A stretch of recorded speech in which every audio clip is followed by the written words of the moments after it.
Hi everyone, Leanne here from Jaded Blossom, and it is day 2 of our November 2022 release. Hey, so I'm using Jaded Blossom's Gingerbread Candies, the Revamp stamp set, Gnome Dies Candy Charm Add Ons, our Luggage Tag dies, our baking dies, our card mat dies, our mini tag dies 3, along with our rounded Rectangle Internal Scallop dies, our Christmas banner dies, and our large Gingerbread Girl stamp set.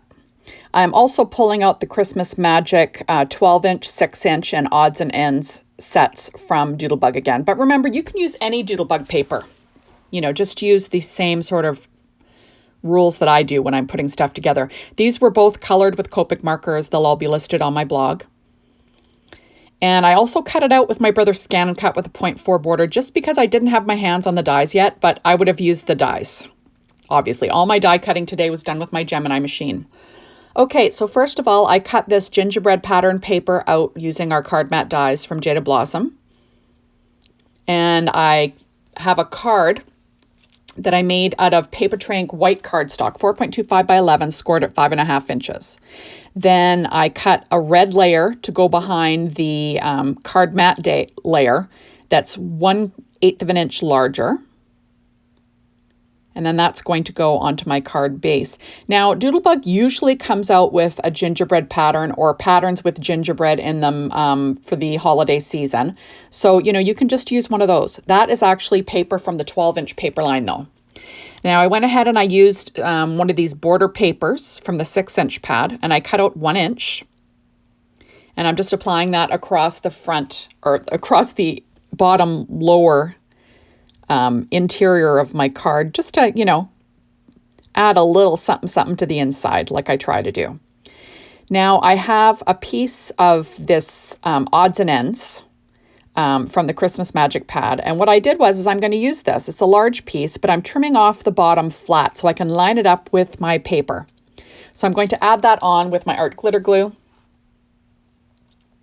And then I do have a 1/4 inch slice of that pure poppy cardstock from Paper Tray Ink that I'm going to, you know, lay in between those two areas, you know, in between the die cut and the border paper there, just, you know, to make it a little special. So there you go, adding it on with my art glitter glue, and then I will cut off the overhang with a pair of scissors. Working on my Stampin' Up! Pad as per usual. And there we are. So you'll notice that I did use a white gel pen, my Secure White Gel Pen Jelly Roll in a number 10 to add some highlights to my gingerbread, you know, coloring. But on the inside, I used that's the same Secure White Jelly Roll pen in a number 10 to add some highlights to that image, along with my black glaze pen just to dot the eyes of that gingerbread man. Just to add a little bit of dimension and shine. So this is an adorable release. I love making Christmas cards. They're lots of fun. And you know, I give out a lot of them, so it's important that I build up my stash. So you'll probably be seeing me making a lot of Christmas cards in my upcoming videos. Okay, so quickly, I went ahead and I cut out using that Rectangle Internal Scallop dies. Is that what they're called? I always forget what those ones, rounded Rectangle Internal Scallop dies. It's roughly 4 inches high. Cut that out of that pure poppy cardstock. And then I just cut some of that pink dot paper from that same Christmas Magic 6-inch pad just to fit behind it. And I'm just trimming off any overhang there because that's going to be my little nest for my gingerbread image. And I went ahead and I cut out from our baking dies, I cut out this little spatula along with a little baking pan out of American Crafts Christmas foil cardstock. But basically it's just silver foil cardstock. And then I cut out the end again in that pure poppy, just so I can have a red handled utensil, because why not, right? So I'm going to have a little baking gingerbread girl. And I'm just lining that up with some art glitter glue and my little tweezers. And there you have it. So I'm just going to weight it down with an acrylic block. Now I'm going to add on that sweet little rounded Rectangle Internal Scallop. Ooh, I got it right this time. And you'll notice that on day 1, I was going to use this sentiment, cookies make the holidays sweeter. That is from the brand new stamp set called Gnome Baked. I was going to use that on my day one card, but it just didn't fit, but it fits perfectly on this one. So I'm just lining this little rounded rectangle internal scallop, I got it again, along that stitch line of the card mat dies. And then I'm just going to give myself a few little layers to go behind this Mini Tag Dies 3 that Cookies Make the Holidays Greater, just so everything is on a level playing field when I lay that down. I will be popping up the Gingerbread Girl, but I want this sentiment to just sort of lay flat, or as flat as I can get it. So that's why I'm kind of building up behind it with some of that same leftover strips of that cardstock. So this is a really simple card.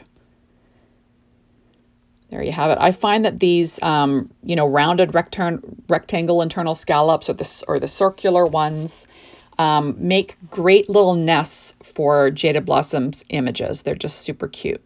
So there you go. You can pull, a not so busy pattern to go behind your image. So there, I'm going to weight that down. So now I'm going to pop up this cute little gingerbread girl with some 3M foam tape.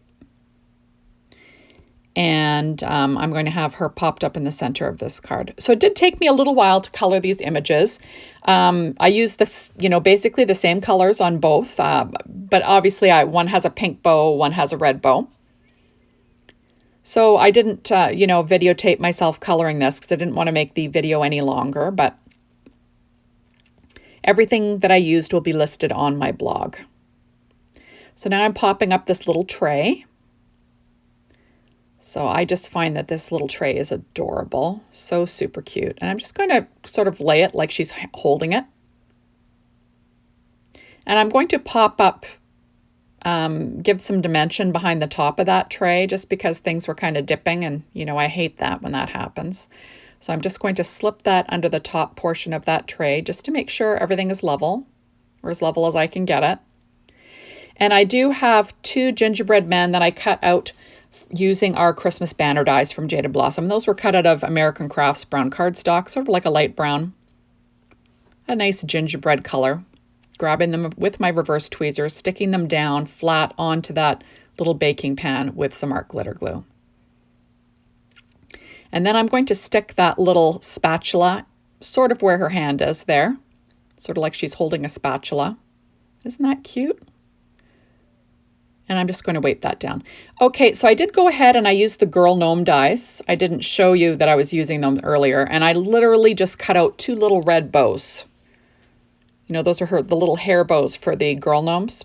And I'm using that as little bow ties on my little gingerbread man. So I'm just going to pop those on with my Studio Katia embellishment wand. Just easy to pick up something small with that. Just making sure they stick down well. So like I said, easy stuff. And now on the inside, I'm going to use that exact same sentiment from that, what is it called? Oh my goodness. Gingerbread Calories stamp set. Anyways, it said, wishing you a yummy holiday season with VersaFine Clear Nocturne ink. Okay, so now I'm putting together my little tag. And what I do is I cut 2 of the back layer. And I cut one at a red, that pure poppy, and one at a white from Paper Tray Ink cardstock. So they're nice and thick. I'll glue them down with some art glitter glue and I will weight it down. And now I'm going to add my top layer that I cut out of this pattern paper. Same gingerbread paper, but it's the small print from the 6-inch pad. And I'm going to pop that down onto my background. And I do weight it down, with an acrylic block to make sure it dries nice and flat. Now I did cut a little layer, and that's that rectangle internal scallops, but it's not the rounded rectangle, it's just the normal. And I cut that out of the pink, and I just wanted to keep all the pieces together. So I cut a little layer out of white to do that. Now, the little reinforcement is cut out of that same pure poppy from Paper Tray Ink, and I'm just going to line that up on that hole. There you go. And I do weight it down again. Okay, and now I'm going to add this little pink piece. What's nice is it has that nice stitching on it, right? Just adds a little something, something. Just trying to make sure it's nice and even. There you go. I just wanted to add a little bit of pink to this tag. Isn't that cute? She's just the sweetest thing. Now I'm going to pop up my image with some Stampin' Up! Dimensionals. Now, had I had the outline dies, I certainly would have used them because I really like the finished look that an outline die gives versus cutting it out with, say, a Brother Scan and Cut. Makes it nice and, you know, the edges just seem to be pressed, if you know what I mean. I don't know. It's hard to explain, but, you know, dies versus, you know, cutting with a Brother Scan and Cut, it really does make a difference. Okay, so I do use our Gingerbread Candies stamp set. And I stamped that out in VersaFine Clear Nocturne ink onto Nina Solar White 80-pound cardstock. I cut it out with our Gnome Dies Candy Charm Add Ons. And there we go. So now I'm pulling out some Close to My Heart twine. That's just red baker's twine. And I'm going to thread that through the hole. There we go. Perfect for a gift, right? And then I'm just going to tie a knot in that. I always give myself a little bit extra room. And then I'm pulling up my Bow Easy and I'm taking some ribbon. This is old ribbon from Stampin' Up, but it just matched the pink perfectly and it had the pink dot. So I thought, why not, right? So I'm using my Bow Easy and I'm going to create a little bow. I'm all thumbs when I'm tying bows, so I always use my Bow Easy. There we go. And then I will glue that to the top of the tag using a hot glue gun, just because I find that it's a lot easier to get those to stick. So I'm trimming off my tails. There we go. And then I will glue it down, like I said, with a hot glue gun. Just makes it easy. There we go. So kind of cute, kind of matches the pink ribbon in her little gingerbread hair, or she doesn't really have hair, but you know, you get the gist on her little head, right? Isn't that cute? Just so cute. Now I'm pulling out my Simply White Nouveau Crystal Drops, and I'm going to add a few just to the card, just to add a little bit of shine. You know, nothing too fancy. But that's all I'm going for. Just a little something, something, right? So thank you so much for stopping by. Be sure to hop on over to the Jaded Blossom blog, be inspired by the team, the Jaded Blossom store, to get your hands on these amazing products. Remember, you have to do the gotta have it now, sort of sight unseen. Otherwise, you have to wait till Thursday and you can get things a la carte by then. So thank you so much for stopping by, and be sure to come back tomorrow because I'll have another video to share, and so will everyone else. So thank you, and we'll see you soon in my next video. Bye, everyone.